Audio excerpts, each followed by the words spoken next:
Hello everyone, आज आपण बनवणार आहोत खूप चविष्ट आणि पौष्टिक अशी शेवग्याच्या शेंगांची भाजी। ही भाजी बनवायला खूप सोपी आहे आणि घरच्या घरी अगदी झटपट तयार होते।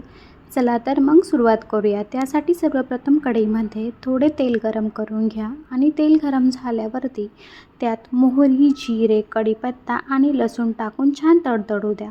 आता त्यात हळद, लाल तिखट आणि किचन किंग मसाला घालून छान परतवा।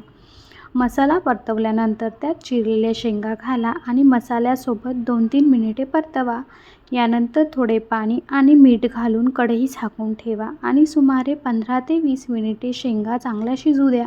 शेंगा मऊ झाल्यावरती त्यात गरम पाणी आणि शेंगदाण्याचा कूट घाला आणि भाजी चांगली हलवून घ्या। शेवटी वरून ताजी कोथिंबीर टाकून गार्निश करा। तर अशी तयार झाली आपली चविष्ट शेवग्याच्या शेंगांची भाजी। ही भाजी तुम्ही भाकरी किंवा पोळीसोबतही सर्व करू शकता। व्हिडिओ आवडल्यास लाईक करा, शेअर करा आणि चॅनलला सबस्क्राईब करायला विसरू नका। Thank you so much for watching.